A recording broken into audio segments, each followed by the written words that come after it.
The Asari were the first species to discover the Citadel. When the Solarians arrived, it was the Asari who proposed the establishment of the Citadel Council to maintain peace throughout the galaxy. Since then, the Asari have served as the mediators and centrists of the Council. An all-female race, the Asari reproduce through a form of parthenogenesis. They can attune their nervous system to that of another individual of any gender and of any species to reproduce. This capability has led to the unseemly and inaccurate rumors about Asari promiscuity. Asari can live for over 1,000 years, passing through 3 stages of life. In the maiden stage, they wander restlessly, seeking new knowledge and experience. When the matron stage begins, they meld with interesting partners to produce their offspring.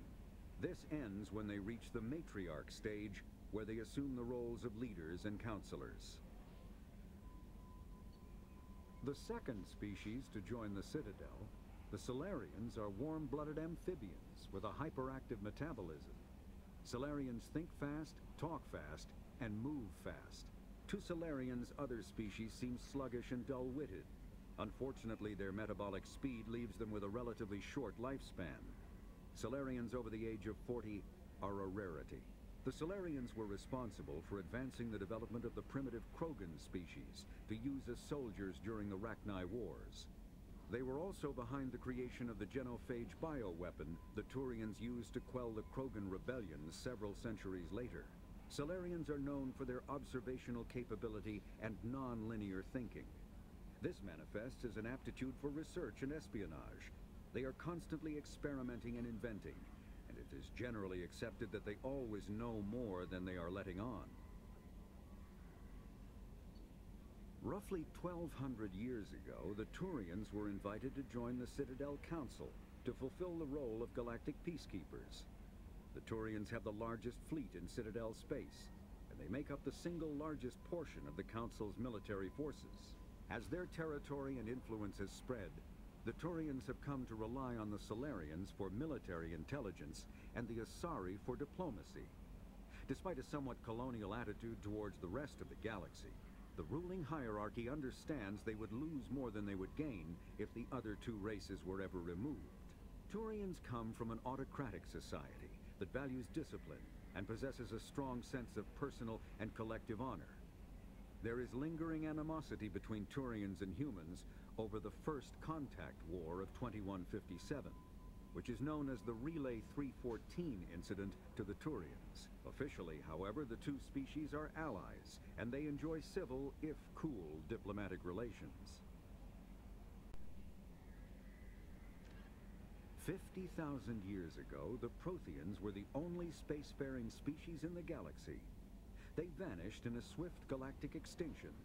Only the legacy of their empire remains. They are believed to have built the mass relays and the Citadel, which have allowed numerous species to explore and expand throughout the galaxy. Prothean ruins are found on worlds across the galaxy. While surprisingly intact for their age, functioning examples of Prothean paleotechnology are rare. Time and generations of looters have picked their dead cities and derelict stations clean. Some believe the Protheans meddled in the evolution of younger races. The Hanar homeworld of Kaje, for example, shows clear evidence of former Prothean occupation. The presence of a former Prothean observation post on Mars has caused a rebirth of interventionary evolutionists among humans. These individuals believe the god myths of ancient civilizations are misremembered encounters with aliens. In the early 2160s, the Alliance began aggressive colonization of worlds in the Skyllian Verge, much to the dismay of the Batarians, who had been developing the region for several decades. In 2171, the Batarians petitioned the Council to declare the Verge a zone of Batarian interest. The Council refused, however, declaring unsettled worlds in the region open to human colonization.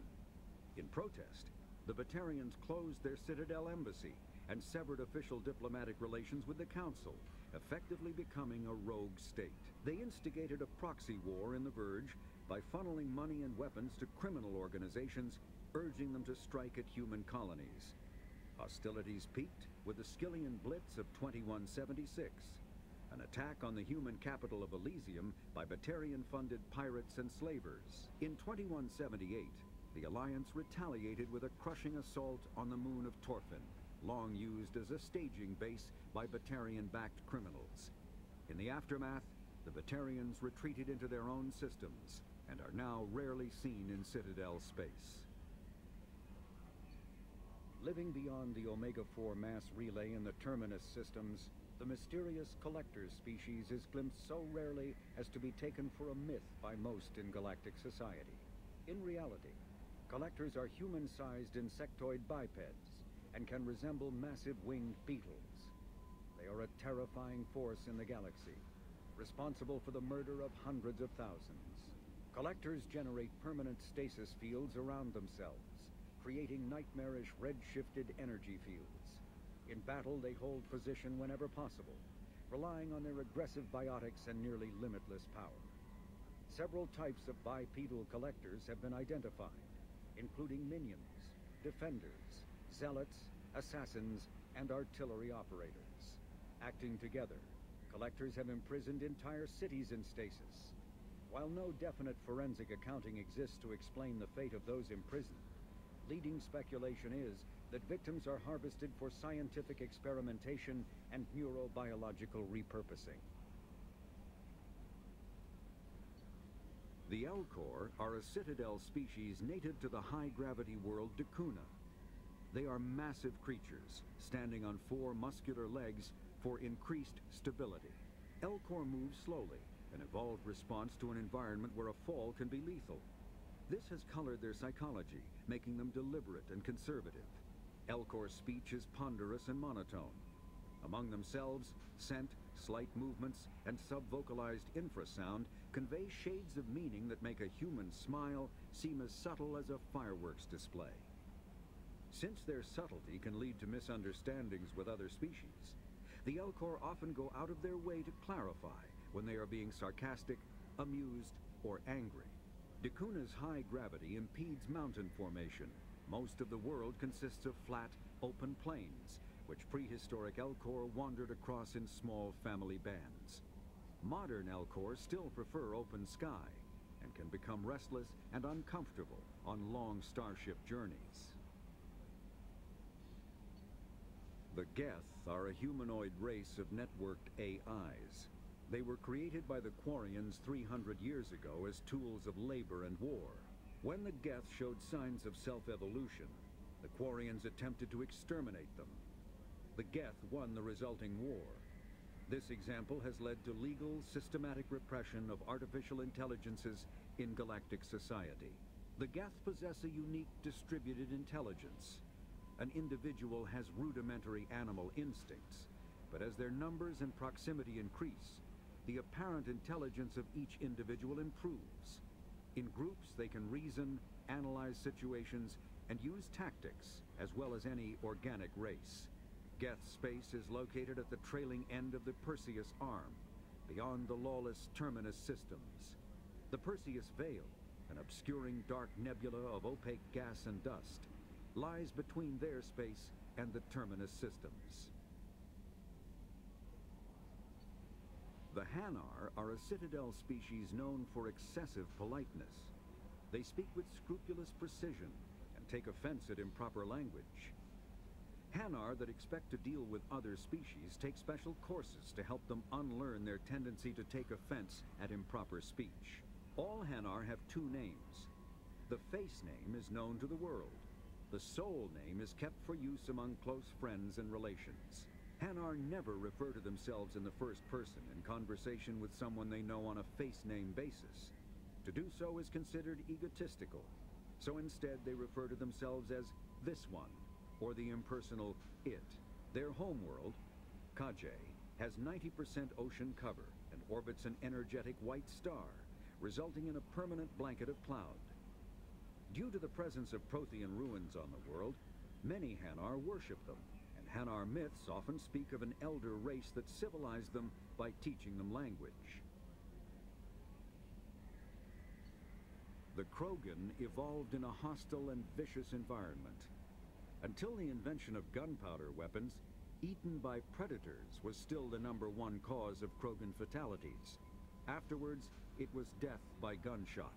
When the Solarians discovered them, the Krogan were a brutal, primitive species, struggling to survive a self-inflicted nuclear winter. The Solarians culturally uplifted them, teaching them to use and build modern technology, so they could serve as soldiers in the Rachni War. Liberated from the harsh conditions of their homeworld, the quick-breeding Krogan experienced an unprecedented population explosion. They began to colonize nearby worlds. Even though these worlds were already inhabited, the Krogan rebellions lasted nearly a century, only ending when the Turians unleashed the Genophage, a Solarian-developed bioweapon that crushed all Krogan resistance. The Genophage makes only 1 in 1,000 pregnancies viable, and today the Krogan are a slowly dying breed. Hovering tanks resembling a cross between an octopus and a giant crab, Praetorians are well-armored killing machines of mysterious origin. Praetorians employ redundant systems from the multiple humans encased within them. Armed with eye-mounted particle beams and capable of attacks at close range, they teleport to evade attack while regenerating their shields. Within hours after death, the organic components of Praetorian corpses disintegrate into a denatured pus, while their mechanisms turn to ash. One specimen, autopsied within minutes of death, reveals a clue. Nanomachines may disintegrate the Praetorians' organic and mechanical components before self-destructing. If correct, this self-rendering hypothesis could account for 3 documented cases of dead Praetorians apparently releasing or becoming clouds of neurotoxic gases, causing suffocating paralysis and nearly instant death. In one remote facility, 17 soldiers died from gas inhalation while assessing the Praetorian. Any personnel in the vicinity of dead Praetorians are urged to protect themselves with breathing apparatus. Driven from their home system by the Geth nearly 3 centuries ago, most Quarians now live aboard the Migrant Fleet, a flotilla of 50,000 vessels ranging in size from passenger shuttles to mobile space stations. Home to 17 million Quarians, the flotilla understandably has scarce resources. Because of this, each Quarian must go on a rite of passage known as the pilgrimage when they come of age. They leave the fleet and only return once they have found something of value they can bring back to their people. Other species tend to look down on the Quarians for creating the Geth and for the negative impact their fleet has when it enters a system. This has led to many myths and rumors about the Quarians, including the belief that underneath their clothes and breathing masks, they are actually cybernetic creatures, a combination of organic and synthetic parts. A myth common to several cultures in the galaxy, Reapers were imagined to be space monsters who consumed entire stars. Archaeologists and mythologists attempting to uncover sources for such myths have yielded little, except interstellar religious themes of all-consuming devils common to primitive cultures. Reaper indoctrination is an insidious means of corrupting organic minds, reprogramming the brain through physical and psychological conditioning, using electromagnetic fields, infrasonic and ultrasonic noise, and other subliminal methods. The Reaper's resulting control over the limbic system leaves the victim highly susceptible to its suggestions. Organics undergoing indoctrination may complain of headaches and buzzing or ringing in their ears. As time passes, they have feelings of being watched and hallucinations of ghostly presences.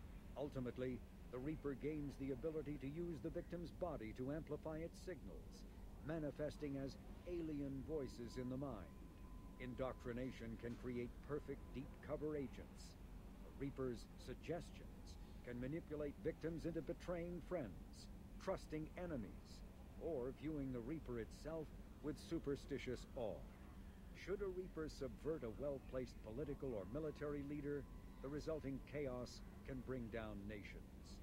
Long-term physical effects of the manipulation are unsustainable.